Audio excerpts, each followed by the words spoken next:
Hello and welcome to Off the Fence, a podcast where we deconstruct difficult decision makings so we can figure out what keeps us stuck and, more importantly, how do we get unstuck? I'm your host, Karen Covey, a former divorce lawyer, mediator, arbitrator, and collaborative divorce professional turned coach, author, and entrepreneur.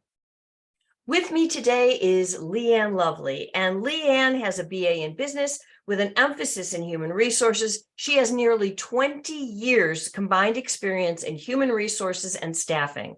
She puts a huge emphasis on the human side and supporting the needs of people. She believes that if you're not learning something new every day, you're missing out on an opportunity to be great. And that brought her to the launch of her podcast, Let's Talk HR, Humanizing the Conversation. Leighann, welcome to the show. Thank you so much for having me. I'm excited to talk with you today. And I'm excited and want to start at the end and talk about your podcast, Let's Talk HR. Can you tell our listeners why a podcast? What prompted you to decide to start the podcast, and how did you make that decision? I think that a lot of people start podcasts for a number of reasons. One, they own a business or they're in a business and they want to get information out, right? They want to promote, they want to get information out. Or there's the others who have something to say, right? I've got a talking point. I want to be heard, or I'm saying the same thing over and over to my clients, or, it's like, oh, I'm going to say the same thing and until I'm blue in the face. And why don't I just make a podcast to say it to the masses? For me personally, I had something to say. And I was ready to say it. My podcast came out of, with everything that was happening in the world with COVID, with everything that was happening with mental health in the world, being an HR professional, I wanted to tell a little piece of my story. And so the first episode that launched was a good friend of mine interviewing me on, why are you doing this? And it's really my mental health background. I have bipolar disorder. For years, I lived in the shadows, trying to keep it a secret, trying to keep I don't want to say the sob story of mental health, in the closet, but, compartmentalizing this deep, dark secret that I have from the business world. But we're not living in that world anymore. So I just made a decision one day. I'm not going to be two people. I'm going to be my whole self. And I remember the words that my father said to me: I'm extremely proud of you, but be wary. There will be people who choose not to work with you. And I said, I know. And I'm 100% okay with that. And I remember him saying that I am even more proud of you. And that was it. I made the decision that I was going to tell my story. And it was an overwhelming acceptance of the people in my network. Wow. And from there, it has evolved into way much more than just me ranting about, my story. It's been about culture. It's about creating culture at companies, about being accepting of all humans, from no matter what or who they are. And having companies start to understand that, people don't walk into work, drop baggage at the door, and then become a zombie, worker bee. We as humans can't just turn off emotions. It's not a light switch where we flip it and become something else. And until employers completely and totally accept that, we're going to continue to have issues. Not saying that we're not going to have issues. There's always going to be some type of thing. Of course. But there's going to be more acceptance and empathy, and companies willing to work with individuals who either have mental health or, childcare issues, or even, addiction issues, which is now, it's a protected class in which this is tied to mental health. There's so many things that, companies now need to be more aware of and have somebody who's got the expertise to handle. So Yeah, 100%. And that's part of the reason why I wanted to have you on the podcast, because I think your message is so important and so huge, but it had to take a tremendous amount of courage to come out of the closet, so to speak, because mental health, it's kind of like the dirty little secret that so many people have and they push it away. And in because of COVID, I think a lot more came out and people are now a lot more aware of mental health issues. And I think that's partially because people developed some mental health issues or they became bigger things during COVID because it was such a stressful time. But how did you, what prompted you to finally make that shift from, I'm just going to be quiet about this and hope nobody realizes it, and I'll just do my job and maybe be that worker bee or try, to, no, I'm going to tell my story. I mean, that's a huge shift. How did you, what was your thought process in making that proclamation, coming out? I don't know what you call it. I think that we all get to an age, and I'm not a young 20-year-old anymore, but I think that part of us, we get to an age where acceptance isn't the first thing on my mind anymore. If there's somebody who doesn't like me, they don't have to. They don't. I don't need friends. I'm not collecting friends. It's a great thing to, have somebody who likes me, who wants to work with me, but I'm not collecting friends these days.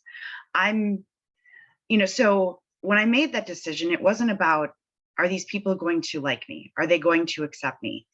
And no progress has ever been made by people staying quiet. And when you see, taking the stars, for example, when you see public figures coming forward, slowly but surely, why wouldn't somebody like me come out and in my community say, yeah, I've experienced that.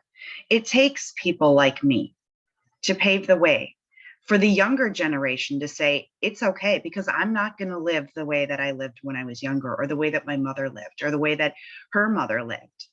That's not the way that we're supposed to live, being quiet and hush hush and sweep it under the rug because it's not comfortable.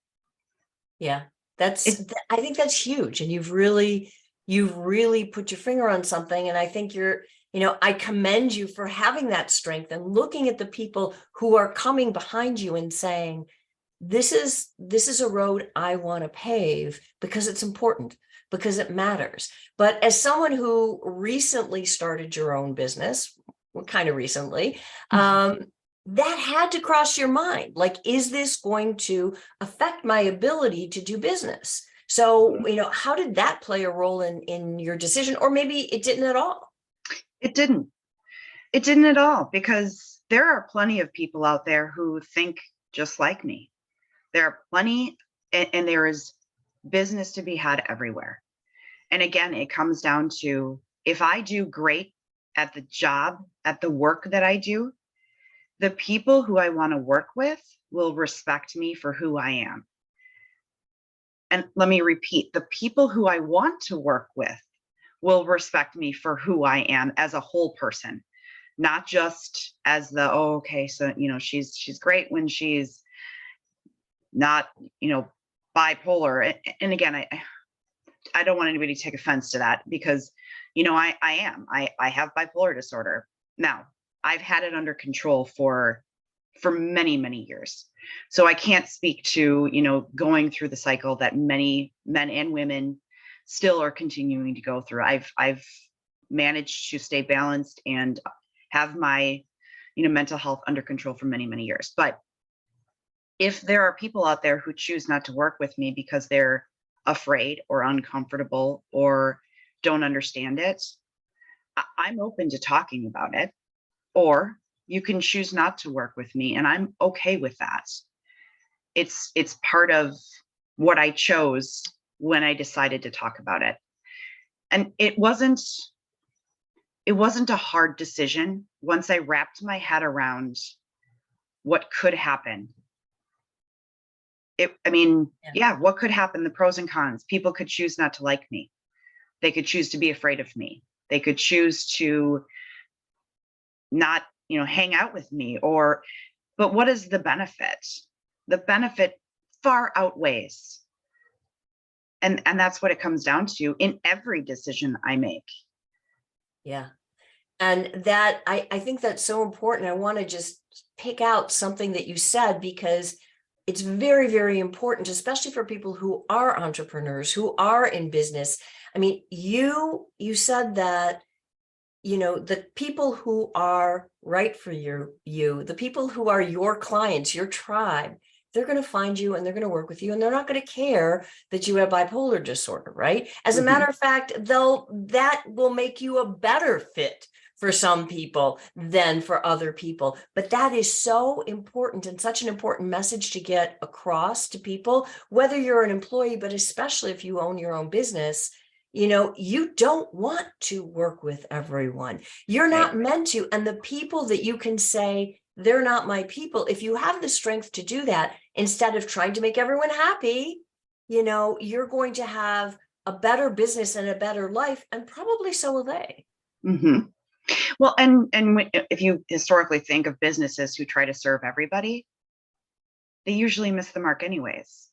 Yeah. It's the businesses who are very specific to a very specific clientele, who have honed in on a very specific skill, that usually thrive. And if that means a very specific person, a very specific personality, and I'm not saying that I have a very specific person or a personality that I want to work with, but just taking as an example. Yeah, that makes all the sense. And what you do with HR, I think that's a fairly specific niche. I mean, you're very clear. You work with HR, you work with sales, and the why HR? You've been doing it for decades. What drew you to that? I fell into HR. I started off, I returned from basic training. I was discharged from the military with an injury.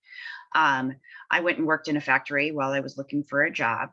And I walked into, I actually was working at a medical clinic for a while then. And then I walked into a Manpower, and I said, I need to find a job. This was early 2000s, dating myself here. So can you help me find a job? And they said, well, come work for us.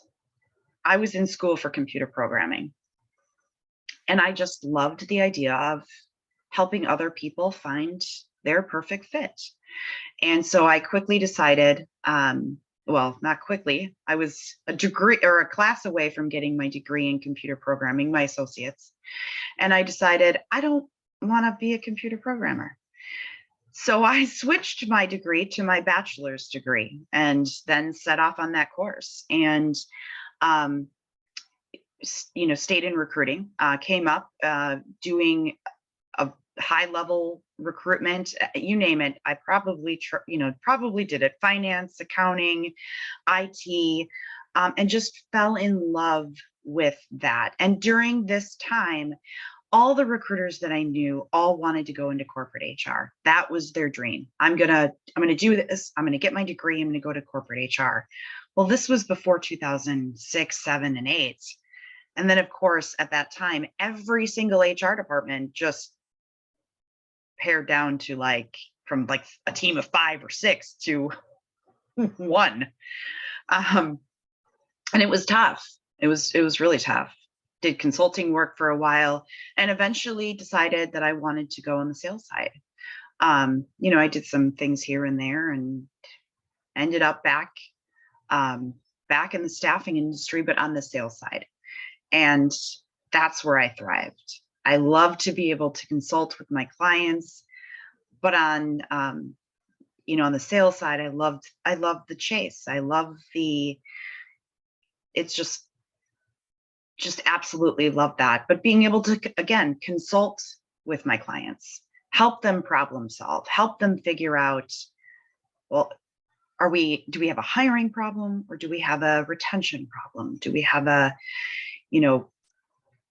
what is it? What is the goal here? And so that's fascinating to me. And I just want to stop you for a second, because I know that the name of your company is Love Your Sales. Now, I've been an entrepreneur for a while, and I have to tell you, I've spoken with lots and lots and lots of entrepreneurs. Very few people say, I love my sales or I love selling. Most of them, that's their least favorite part of the business. How can you love sales, and how do you help other people share your passion for sales? Because that's not an easy thing. In my world, that's not an easy thing to love. Mhm. So first coming up with the business name was so much fun. Not for me. I have a mastermind group that I get together with. A shout out to the Idea Collective, who is just amazing. They do this thing called the Idea Slam, and I went to him and I said, I'm not a creative. I am a hardcore salesperson, not marketing. I'm like, I cannot figure out for the life of me a name. So within an hour, or within like 20 minutes, they had come up with like 3 top names for this business, right? Because I had described to them what my business was. And I had never dreamed of being an entrepreneur. Well, maybe at one time I dreamed about being an entrepreneur, but when you end up in a cushy job where you don't have to, and I was shoved into this. So I'm like, okay, I'm currently doing a fractional sales job. I am working part-time as a sales individual, where I basically making cold calls. That is where I thrive. I am 100% a cold call girl. I love it. I enjoy it. Doesn't matter the industry. Right now, I am doing a job in 2 vastly different industries. I love to recruit for salespeople. And I've always been told, like, that's not the business we want to get into. Well, I love it. I love talking to salespeople and trying to figure out, how do you do it? How do you make it work? So 20 minutes into this, they came up with 3 names. An hour after that, I bought the domain. I sent over to a great friend of mine who creates content and does little marketing things. She created the logo for me, and I was off and running.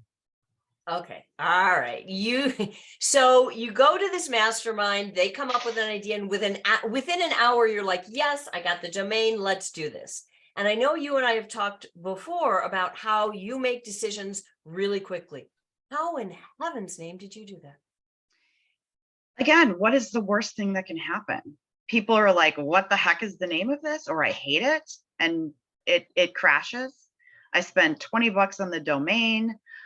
A good friend of mine created it. And then what happens? I buy a new domain and change the name. I mean, it's how do you stop the parade of horribles in your head? Because, like, I know in my business, I work with a lot of people who what if themselves to death. Like, well, correct. What if I make this decision, and what if this bad thing happens and that bad thing happens? And no one ever asks, what if this good thing happens, right? They're all in the parade of horribles. How do you not do that? I grew up in a family that just didn't allow those what ifs to happen. It was, you do it or you don't. No progress is ever made if you sit still. It's simple as that. If you're not moving, nothing is moving forward. Yep. And see, for me, I have to be moving. And some people would say it's slight ADD. Maybe that's, part of the mental health, but progress has to be continuously made in my life. I think it is also tied to the learning.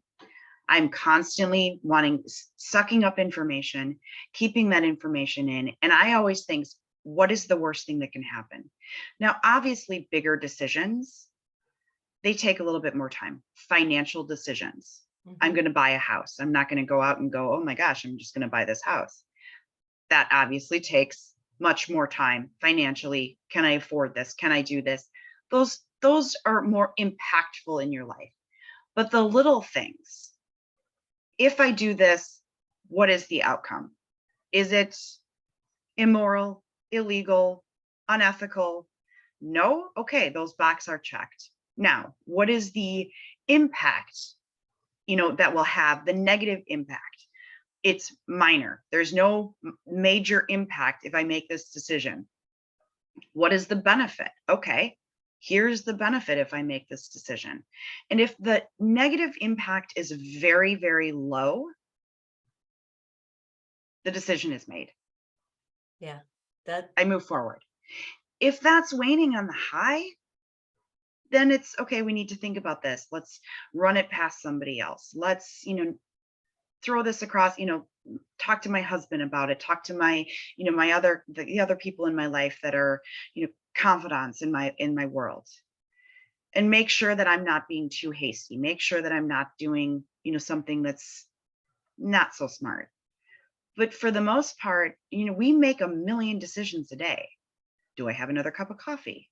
Do I, run to the grocery store when I know that I have a meeting that's happening in a half an hour? Do I have enough time?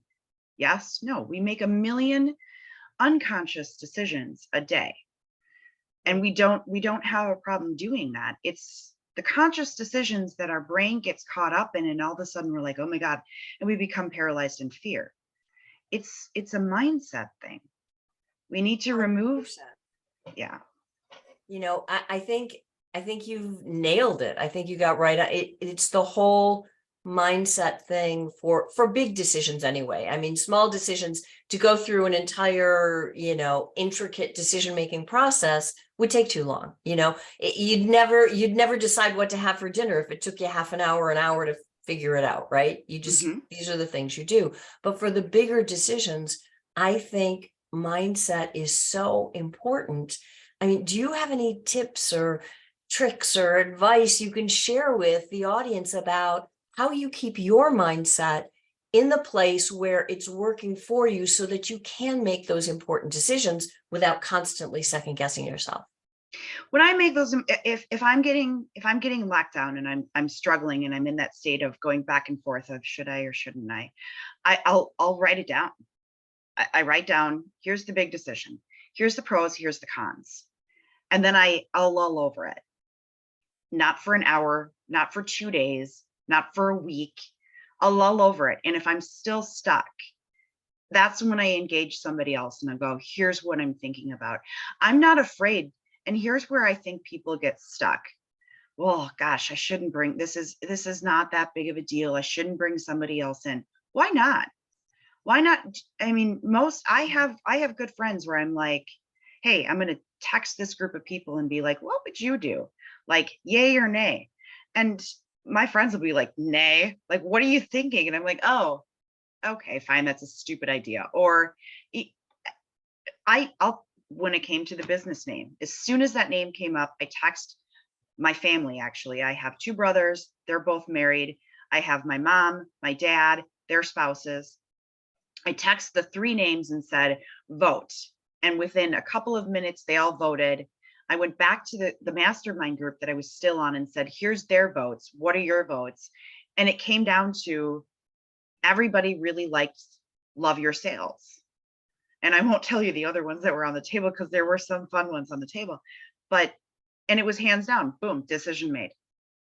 Yeah. And I think that what you're saying though, too, is also very helpful, not only to have trusted people in your life that you can say, hey, what do you think about this or that?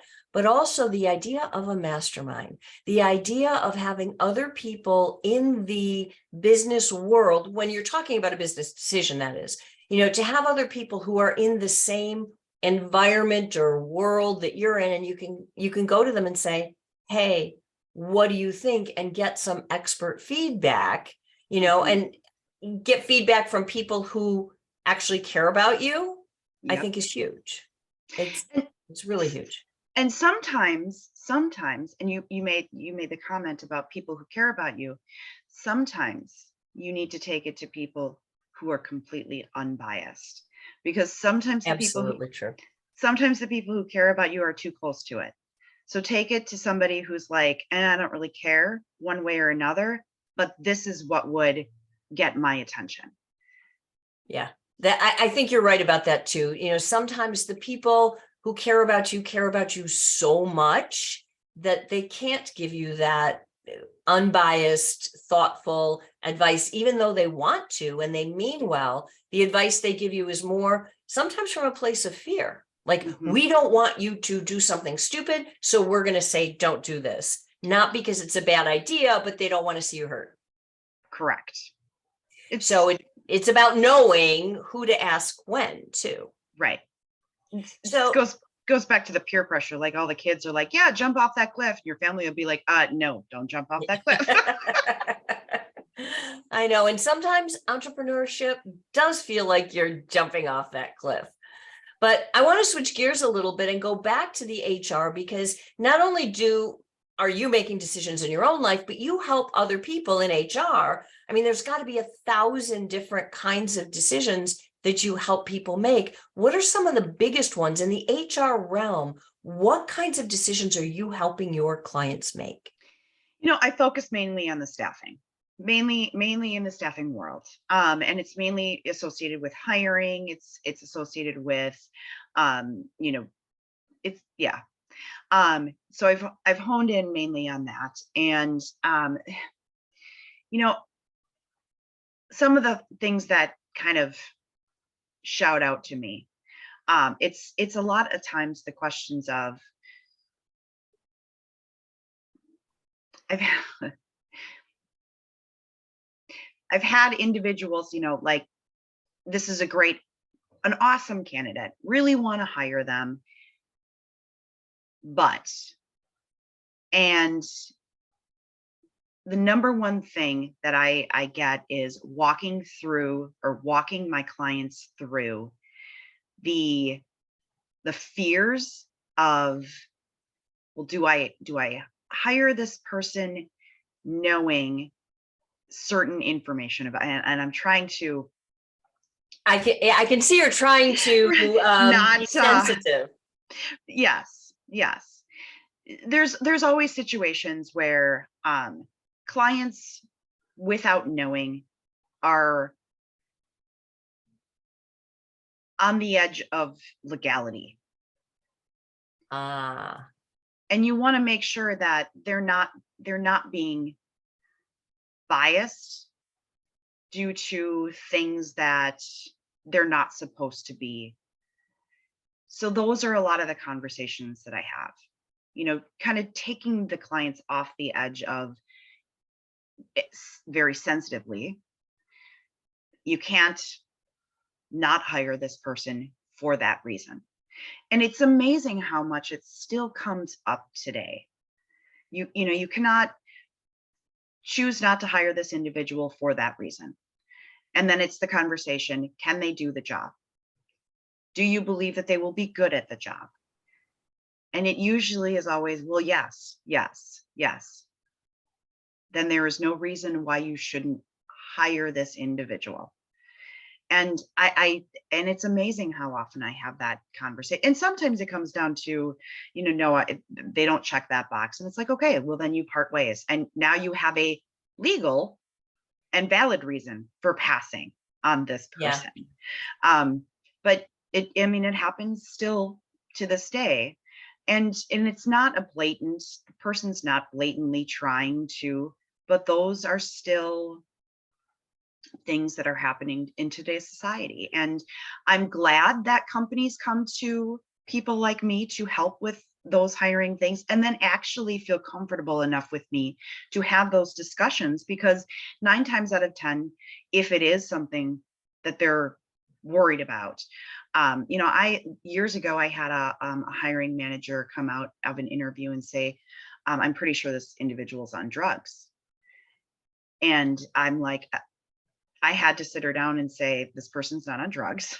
It is not my belief that they're on drugs, and explain to her that he had some form of disability that caused him to have an eye tick, or so there's, again, there's different situations that you just have to, I guess, walk the managers off the ledge and kind of explain. Yeah. But what you're saying, what you're talking about, which is so key, is education, right? Right. That person wasn't trying to, it doesn't sound like they weren't trying to, discriminate against someone with a disability. They didn't see that as a disability. They thought they were on drugs, right?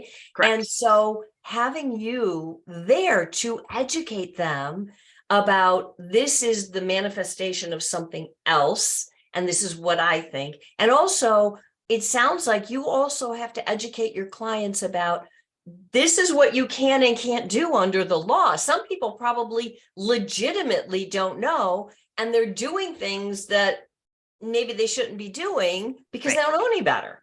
Right. And and I've had everything from, clients asking, are you planning on having a family? Right. No. Right. So sometimes it's just a matter of, hey, I'm going to be blunt.